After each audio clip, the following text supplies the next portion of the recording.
जय हिंद साथियों, कैसे हो सभी भाई? एकदम बढ़िया हो? स्वस्थ है सब? ठीक है, एकदम ओके है।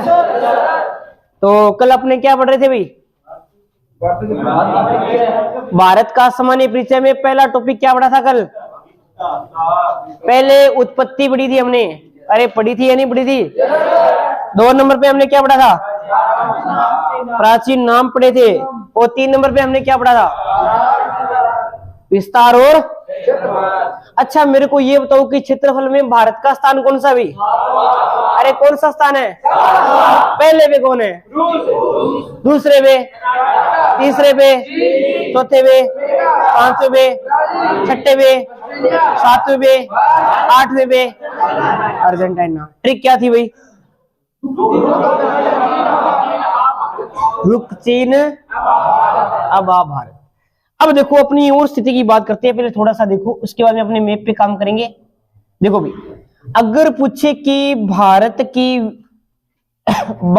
की विश्व या फिर ग्लोब में स्थिति क्या है भाई? ग्लोब में स्थिति क्या है भाई? स्थिति समझते हो क्या? ग्लोब समझते हो? ग्लोब नहीं देखा आपने? नहीं देखा तो दिखा देंगे, कोई बात नहीं है।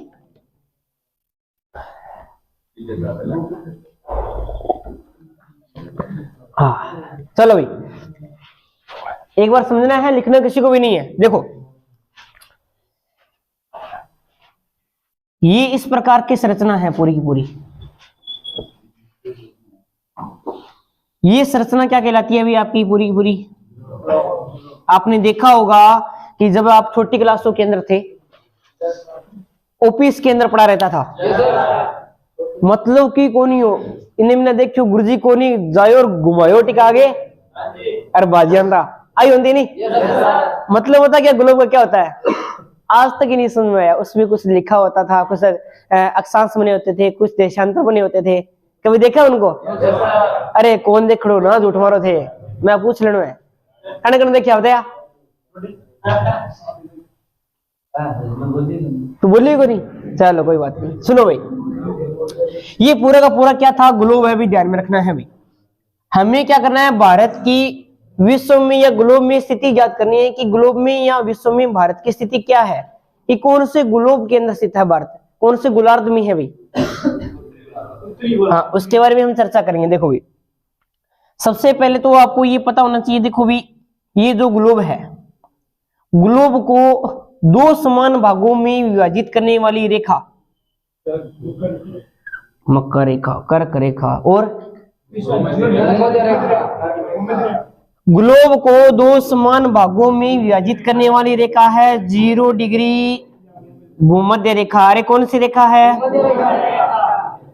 कितने डिग्री है?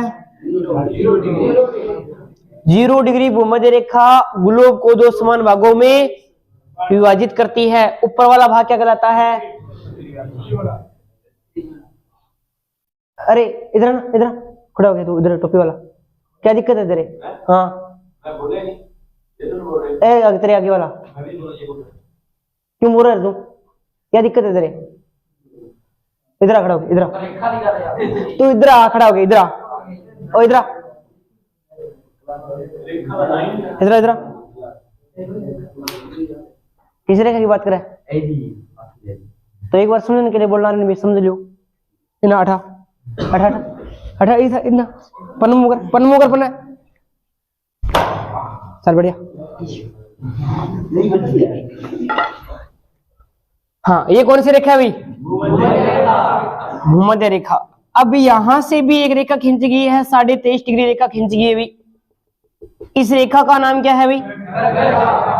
ये है अपनी 23.5 डिग्री, जिसका नाम क्या है? अरे क्या नाम है? कर्क रेखा। कौन से गोलार्ध में खींची गई है? इससे ऊपर वाला भाग कौन सा होगा? उत्तरी गोलार्ध। और इससे नीचे वाला भाग कौन सा होगा? बहुत बढ़िया।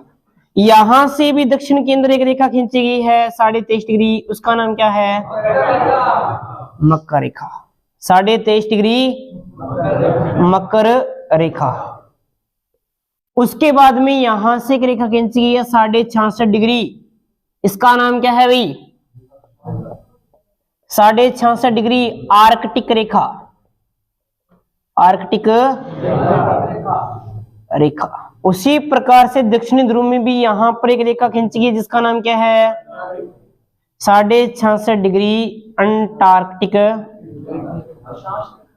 हम बता देंगे, कोई दिक्कत वाली बात नहीं है। अंटार्कटिक रेखा, ये आपको ध्यान में रखना है। उसके बाद में यहाँ पे ये आ जाता है आपका 90 डिग्री उत्तरी ध्रुव, और यहाँ पे ये आ जाता है 90 डिग्री दक्षिणी ध्रुव। और ये तो सारा सिस्टम इस प्रकार से ग्लोब बन गया। अब ग्लोब को यहां से फिर ये रेखा विभाजित करती है भाई। इस रेखा का नाम बताइए। अरे विषुवत रेखा तो भूमध्य रेखा को कहते हैं। इसका नाम बताइए भाई। ये है 0 डिग्री समय मानक रेखा। समय मानक रेखा, क्योंकि यहां से समय का क्या किया जाता है भाई? निर्धारण किया जाता है। और ये जो रेखा है वो इंग्लैंड के ग्रीनविच शहर से निकलती है। कौन से शहर से भाई? ग्रीनविच शहर कहां पड़ता है? इसलिए इस रेखा को क्या बोलते हैं? ग्रीनविच रेखा भी बोलते हैं। क्या बोलते हैं भाई? ग्रीनविच रेखा भी बोलते हैं। ये आपको ध्यान में रखना है, ठीक है। अब ये रेखा भी ग्लोब को दो समान भागों में बांटती है। इधर वाला पूरा का पूरा भाग क्या कहलाता है? पूर्वी गोलार्ध, और इधर वाला पश्चिमी गोलार्ध कहलाता है। बहुत बढ़िया, यहां तक किसी को कोई दिक्कत? अब बात करते हैं कि भारत की विश्व या ग्लोब में स्थिति ज्ञात करनी है, तो भारत बताओ भी कहां पे है? हाँ, एक बात तो सारों को समझ में आ गई कि भारत कर्क रेखा पे है, तो क्यों ना भारत इसी रेखा पे होगा, है ना? इसी भी होगा, क्योंकि कर्क रेखा तो यही है। अब बताओ कि कर्क रेखा के अंदर भारत कहाँ है? यहाँ है, यहाँ है, या फिर यहाँ पे है, या फिर यहाँ पे है। कहाँ पे अभी? उत्तरी। किसने कहा? आपने बताया था। मैंने बताया था।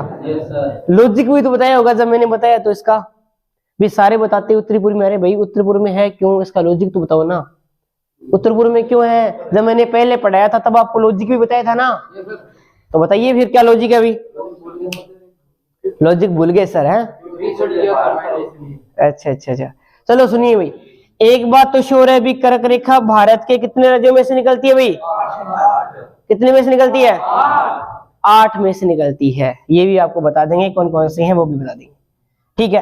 अब जब हम भारत का अक्षांशीय और देशांतरीय विस्तार पढ़ते हैं, अक्षांशीय और जब देशांतरीय विस्तार पढ़ते हैं, तब हम क्या पढ़ते हैं? अक्षांश में तो हम पढ़ते हैं उत्तर से उत्तर, और देशांतर में हम क्या पढ़ते हैं? पूर्व से पूर्व। पूर्व से पूर्व पढ़ते हैं। इसलिए अपने भारत की जो स्थिति है वो कहाँ आती है? उत्तरी पूर्वी गोलार्ध के अंदर आती है। अगर पूछिए कौन से अक्षांश में है, तो उत्तरी अक्षांश में। कौन से देशांतर के अंदर है, तो पूर्वी देशांतर के अंदर है। देखो यहां से इधर वाला पूरा का पूरा पूर्वी देशांतर है या नहीं है? पूर्वी गोलार्ध है या नहीं है? और इससे ऊपर वाला उत्तरी गोलार्ध है या नहीं है? और ये यहाँ पे अपना भारत है, तो भारत की स्थिति क्या होगी भाई? उत्तरी पूर्वी गोलार्ध के अंदर है। ये ध्यान रखना कि भारत की विश्व में या ग्लोब में स्थिति कैसी है भाई? उत्तरी पूर्वी गोलार्ध के अंदर भारत स्थित है। उत्तरी पूर्वी गोलार्ध में, गोलार्ध में भारत स्थित अभी भारत है वो स्थित है। ये बात जल्दी से जल्दी लिख लो 1 मिनट के अंदर। फिर अपने एशिया महाद्वीप में बात करते हैं। हाँ ये बनाओ, पूरा ग्लोब बनाओ जल्दी से। हाँ जल्दी से।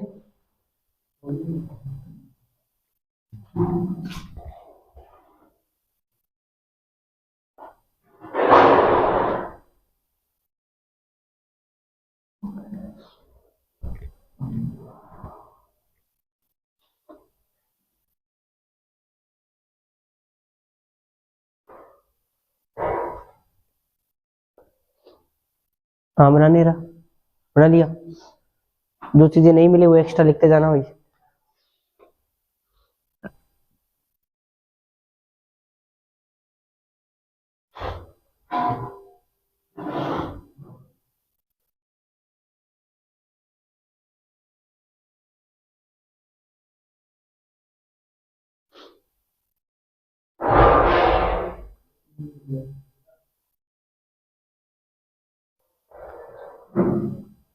इंक डाल देता हूँ।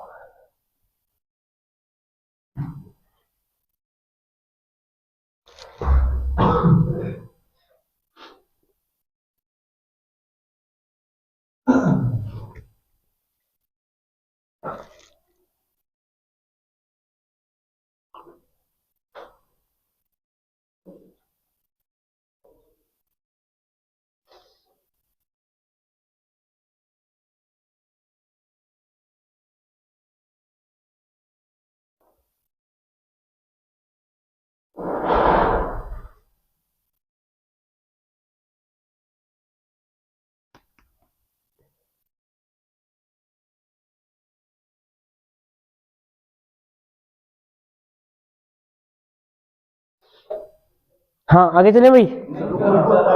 हाँ लिखो भाई।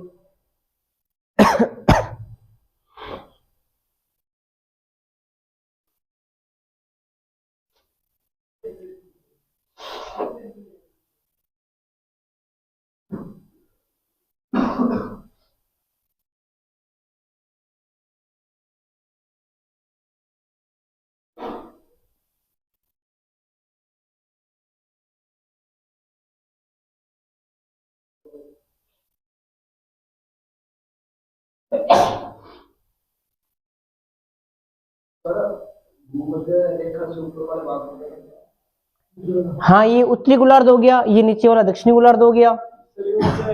कौन सा नाम? ये अंटार्कटिक। कौन सा बताओ? अंटार्कटिक कौन सा वाला बताओ?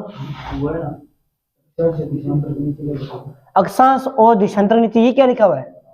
ये तो बताया है कि उत्तर से उत्तर भारत का अक्षांश विस्तार है, वो अपनी चर्चा करेंगे, अपना टॉपिक का विशेष है इसमें अक्षांश और देशांतर। तब हम पढ़ेंगे कि उत्तर से शुरू होता है, उत्तर में खत्म होता है, और देशांतर विस्तार पूर्व से शुरू होगा और पूर्व में ही खत्म होगा। हाँ चले भाई आगे। बाकी आप जो रहे हो ना वो वीडियो को पॉज करके उसके बाद में आप लिख लेना, ठीक है? चलो आगे चलते हैं अपने।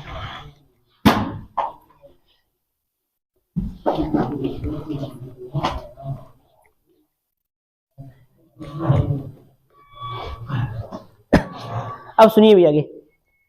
अब अपने बात करते हैं, ये तो हमने भारत की विश्व या ग्लोब में स्थिति ज्ञात कर ली। अब बात करते हैं एशिया महाद्वीप के अंदर। एशिया महाद्वीप के अंदर, एशिया महाद्वीप में भारत की स्थिति क्या है भाई? भारत की स्थिति, भारत की स्थिति एशिया महाद्वीप में भारत की स्थिति क्या है? जल्दी से बता दो भाई। दक्षिणी पश्चिमी गोलार्ध। गोलार्ध नहीं होता, इसके अंदर दिशा होगी, ठीक है ना? चलो कोई बात नहीं, बहुत अच्छा प्रयास है। तो देखो यहाँ पे अपने थोड़ा सा मैप बना लेते हैं ना, इस प्रकार से। ये लटकता हुआ सा है आपका, ये उत्तरी अमेरिका हो गया, और यहाँ पे अपने बात कर देते हैं तो ये थोड़ा सा कौन सा आ गया? दक्षिण अमेरिका आ जाता है। फिर यहाँ पे ये इस प्रकार से चलते हैं,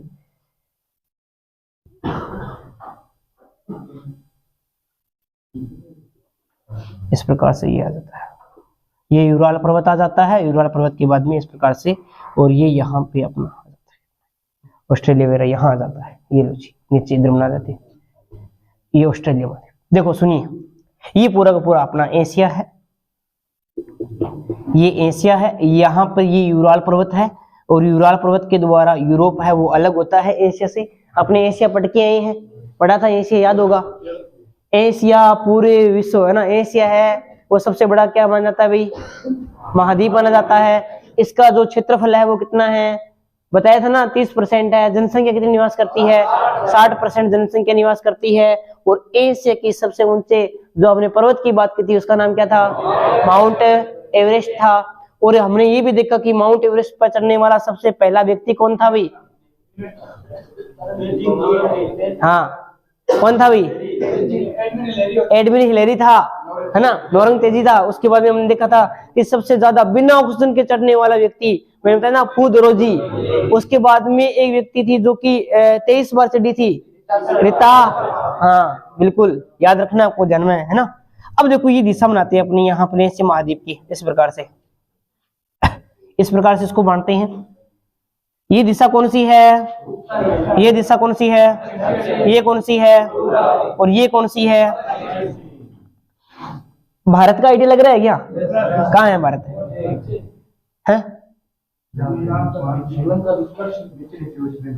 हाँ ये क्या है अपना?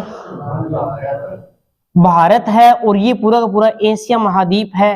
तो एशिया महाद्वीप के किस दिशा की ओर है? पूर्व पश्चिम वाला कितना खड़े रहा?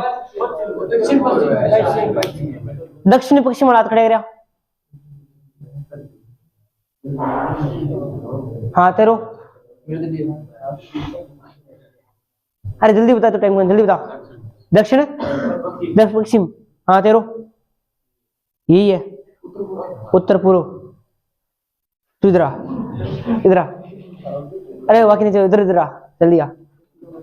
अरे इधर आ, खड़ा हो जल्दी।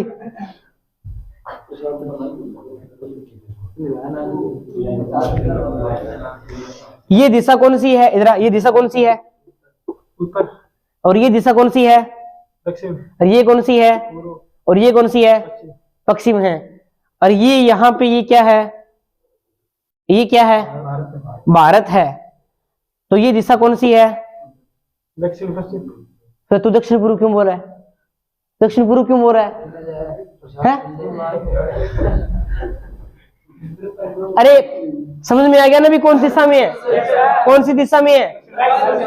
अगर एशिया महाद्वीप में भारत की स्थिति पूछे तो दक्षिण पश्चिम। अगर भारत की ग्लोब में स्थिति पूछे तो उत्तर। अरे तू न जला सी न जा।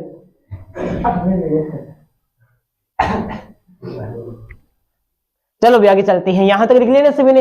ये लिखो, ये लिखो। हाँ उतारो। अरे मैप बनाने की जरूरत को नहीं होता था ना, समझाने वास्ते बनाया गया। बाकी आप विश्व में बात करा, पूरा मैप में आप बात करांगा, ठीक है ना। हाँ ये सीधा लिखो आप कि एशिया महाद्वीप में भारत की स्थिति है वो दक्षिण पश्चिम है। इतना ही लिखना है, एक ही लाइन लिखनी है।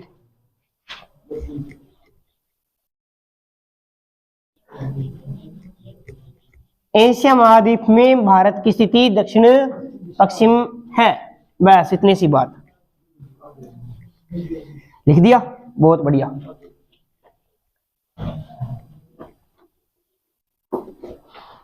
अब अपने एक नया टॉपिक शुरू करते हैं जिसका नाम क्या है?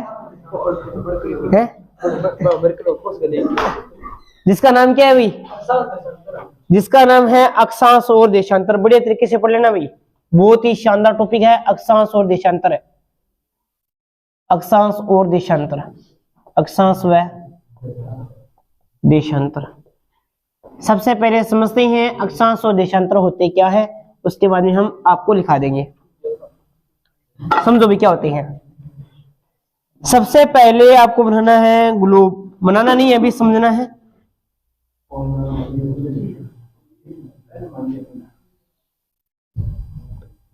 ये क्या है? ग्लोब। अभी हम पढ़ के आए थे ना ग्लोब को।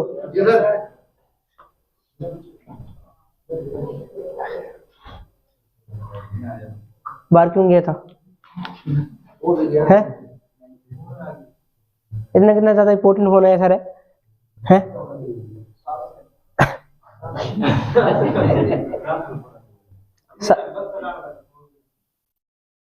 तो पूछ के जाना चाहिए था ना।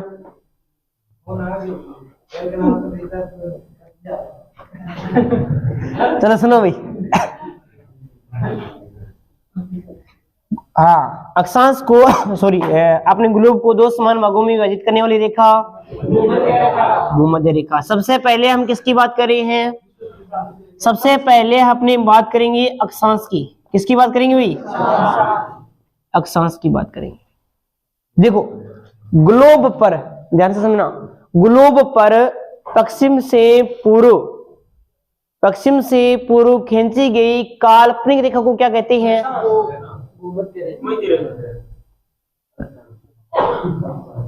भूमध्य रेखा को कौन बोला है? अरे तो भूमध्य रेखा भी तो एक अक्षांश ही तो है, ठीक है ना। देखो, पश्चिम से पूर्व की ओर खींची गई काल्पनिक रेखा क्या कहलाती है? क्या कहलाती है अभी? अभी काल्पनिक क्या चीज होती है अभी? माना गया ये है। हाँ, मात्र कल्पना कर सकते हो, ऐसा नहीं है कि गुरुजी ने बता दी आप जाके छुके आ जाओ कि मैं तो देख रहा हूँ हटा भी, है ना। ऐसा कुछ भी नहीं है, कल्पना समझ सकते हो ना। हाँ, गुदरा सुत्या पड़े हो दिन 4 बजे सपना लेने आ रहे हो, ऑफिसर लागो बाजल आ रही हूँ, आर्मी में पहले रैंक मार दी, है ना। तो वही पढ़ना पड़ेगा, मेहनत करनी पड़ेगी, तभी आर्मी में रैंक लगेगी। ऐसे नहीं है कि सोते सोते, है ना। वो क्या आपकी कल्पना ही है मात्र, है ना। हाँ, रोज बैठे बैठे सपना रात में तो सोचो बस आज तो दिन में कर दिया करा दिया, या परली पार या इली पार। हर दिन उठा तो केटे में अलार्म काटता काटता काटता काटता मसा 6, 6:30, 7, 8 बजे उठी जाए, उड़ता ही फिर वही धक्को है भी। अगर ना गया तो ग्राउंड में जाके बैंड होना पड़ेगा या कुछ और करना पड़ेगा, क्लास बनाया तो डांट पड़ेगी, मुर्गो बनाना पड़ेगा, नहीं जद करके जबरदस्ती हो थर सके। हाँ, धक्को ही करा थर सकता हूँ। चलो सुनो भाई, पश्चिम से पूर्व की ओर खींची गई काल्पनिक रेखा क्या कहलाती है? अक्षांश रेखा कहलाती है। या फिर एक लाइन और एक परिभाषा आ सकती है। क्या परिभाषा आ सकती है? ये 0 डिग्री कौन सी रेखा है? भूमध्य रेखा। भूमध्य रेखा के समांतर खींची गई काल्पनिक रेखा को क्या कहते हैं? ये भी परिभाषा कह सकते हैं ना। या तो पश्चिम से पूर्व की ओर खींची गई काल्पनिक रेखा को, या भूमध्य रेखा के समांतर खींची जाने वाली काल्पनिक रेखा को क्या कहते हैं? क्या कहते हैं भाई? अक्षांश रेखा कहते हैं। सर अक्षांश रेखा तो पता चल गया, लेकिन इनका कार्य क्या है? ये खींची क्यों गई थी? हाँ बताओ, ये क्यों खींची गई थी भाई? इसलिए खींची गई थी, मान लो आप चला रहे हो, कोई फेसबुक चला रहे हो, कोई व्हाट्सएप चला रहे हो, मान लो इंस्टाग्राम चला रहे हो, चैटिंग चूटिंग हो गई कोई, ठीक है। उसके बाद में क्या हुआ, आपको बोला कि हाँ ठीक है, अभी वहां आ जाना भाई। अब वह लोकेशन थाना ठीक है करूंगा, जीपीएस से काटूंगा, लोकेशन लगाऊंगा, बाद में जाऊंगा। अरे मान लो थारो पेपर है, या समझो भी पेपर है थारो, जाना घटी सेंटर जाना, अब थे क्या उपयोग करो। अरे मेरी बात सुनो, लोकेशन लगाओ को लगाओ, अब आज की लोकेशन बाकी पर काम करे, अक्षांश पर काम करती है। यानी अगर आपको किसी देश की, किसी स्थान की, किसी राज्य की आपको स्थिति ज्ञात करनी है, तो आपको किसका प्रयोग करना पड़ेगा? बिल्कुल भाई। इसका कार्य क्या रहता है? किसी देश की, राज्य की, या फिर किसी स्थान की क्या करना भाई? किसी स्थान की स्थिति ज्ञात करना भाई। भी कहां पे है, स्थिति ज्ञात करने के लिए अपने प्रयोग करते हैं, अक्षांश का प्रयोग करते हैं। किसका प्रयोग करते हैं? अब बात ये आती है कि सर कुल अक्षांश होते कितनी हैं? कुल अक्षांश होते हैं 181। अगर मैं यहां पे पूछूं कुल अक्षांश रेखाएं कितनी होती है? कुल अक्षांश रेखाएं कितनी होती है गुरुजी? यहाँ देखो भी, सुनो, जब भी देखो यहाँ पर इस प्रकार से चलते तो एक मात्र यहाँ पे बिंदु आ जाता है, और एक बिंदु आ जाता है नीचे वाले भाग के अंदर, ठीक है। भी एक अंतिम जब बिंदु आता है उत्तरी ध्रुव में, तो यहाँ पर मात्र रेखा नहीं होती, एक मात्र बिंदु बच जाता है यहाँ पे, और यहाँ दक्षिण ध्रुव में भी एक मात्र बिंदु बच जाता है। तो ये बिंदु है ना कि क्या है? रेखा। लेकिन क्वेश्चन क्या पूछ रहा है वो, कुल अक्षांश रेखाएं कितनी हैं? तो एक बिंदु ये छोड़ दो और एक बिंदु ये छोड़ दो, टोटल कितनी है? 181। 2 माइनस कर दो, कितने बच गए? 179, 179, ठीक है। अगर बोले कि भूमध्य रेखा को छोड़ दिया जाए तो, भूमध्य रेखा को छोड़ दिया जाए तो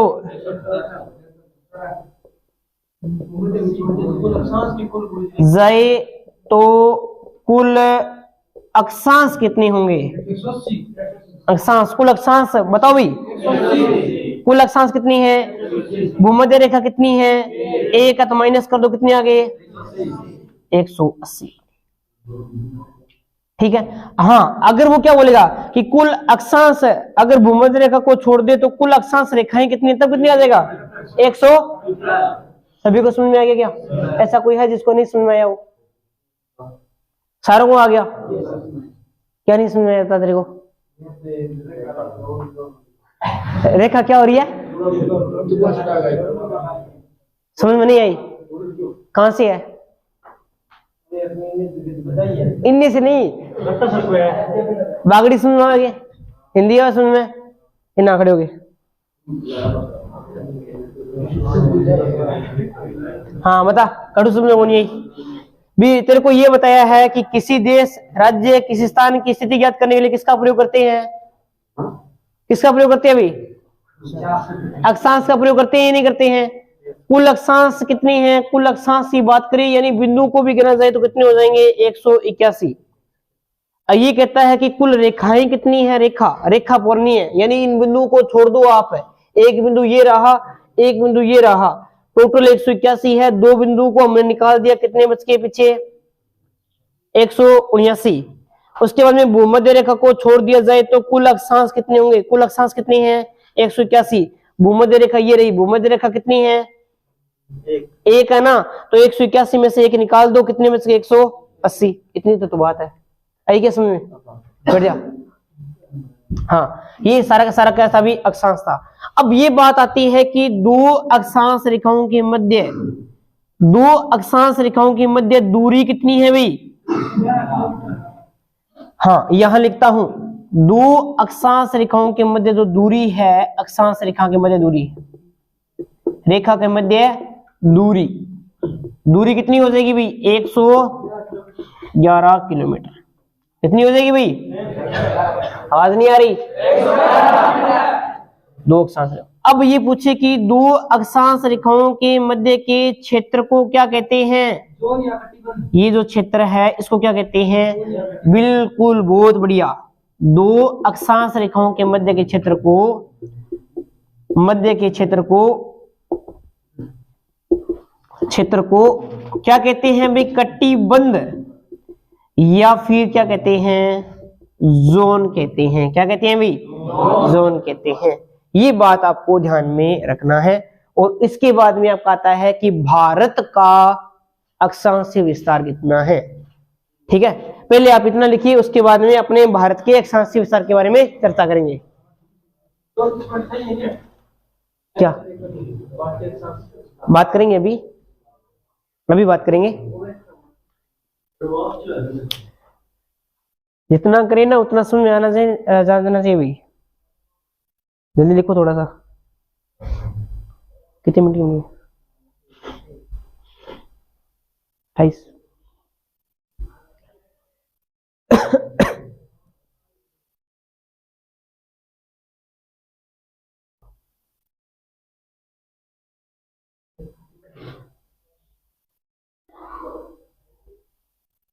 हाँ, ये लिखा हुआ वो मत लिखना, जिनका नहीं लिखा हुआ वो लिख लो, ठीक है? इतना समझ में आ गया क्या आपको? अरे आ गया या नहीं आ गया? हाँ, तो ये आप नोट्स या तो वीडियो को फ्यूज करके बना लेना, ठीक है ना? अपने आगे चल लेते हैं। तो हाँ, थोड़ा सा हल्का लिख लो, बाकी वीडियो को बार बार देखोगे ना आपको समझ में आ जाएगा, इसलिए वीडियो साथ साथ बना रहे हैं। जिसको जरूरत होगी वो चलाएगा, जिसको नहीं होगी वो नहीं चलाएगा।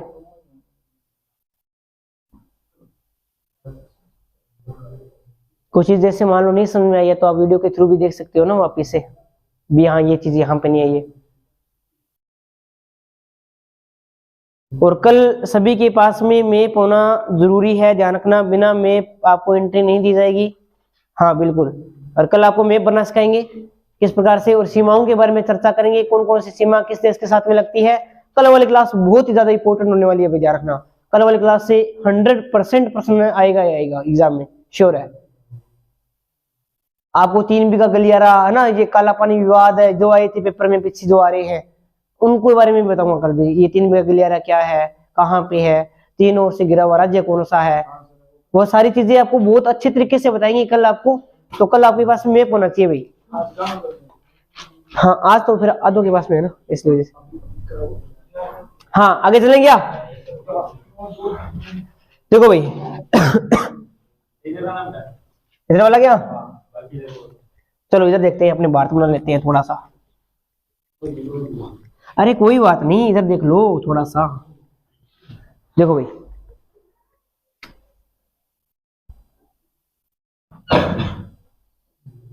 इधर बना लेते हैं ना, थोड़ा सा पूरा बढ़िया बन जाएगा।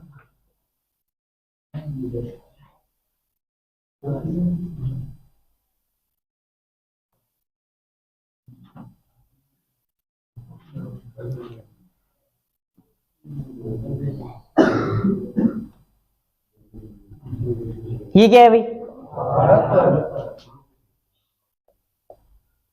ये है अपना प्रिय भारत देश।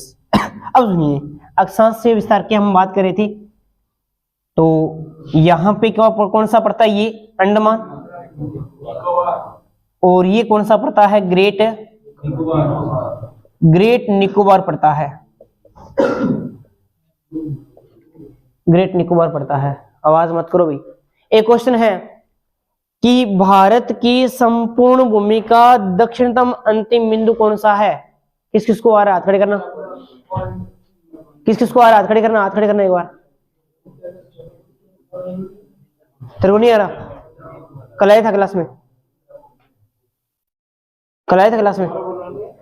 भारत की संपूर्ण भूमि का दक्षिणतम अंतिम बिंदु कौन सा है भाई, इंदिरा पॉइंट। कहां पड़ता है, ग्रेट निकोबार में पड़ता है। सुनिए, अब इसका जो अक्षांशीय विस्तार है ना, देखो अगर पूछे संपूर्ण भूमि का अक्षांशीय विस्तार कहां से शुरू होता है, तो ग्रेट निकोबार से, और यहां पर कहां से शुरू होता है, 6 डिग्री 4 मिनट उत्तरी अक्षांश से शुरू होता है, ये उत्तरी अक्षांश से शुरू होता है, और कहां तक जाता है, ऊपर यहां पे 37 डिग्री 6 मिनट उत्तरी अक्षांश के मध्य फैला हुआ है। ये तो इसका क्या है, संपूर्ण भूमि का अक्षांशीय विस्तार। अगर वो पूछे कि मुख्य भूमि का, तो मुख्य भूमि का क्या हो जाएगा, यहां से 8 डिग्री 4 मिनट उत्तरी अक्षांश से शुरू होता है, और ऊपर का सेम ही रहेगा 37 डिग्री 6 मिनट उत्तरी अक्षांश के मध्य। ये इसका है, वो मुख्य भूमि का है। मुख्य भूमि समझते हो ना, जिसके अंदर द्वीपों को शामिल नहीं किया गया, और संपूर्ण भूमि का समझते हो ना, जिसके अंदर किसको शामिल किया गया है, द्वीपों को शामिल किया गया है। ये बात आपको ध्यान में रखनी है, और कल तक इतना आपको तैयार हो जाना चाहिए। और कल अपने पढ़ेंगे देशांतर के बारे में, और उसके अलावा सीमाओं के बारे में पढ़ेंगे।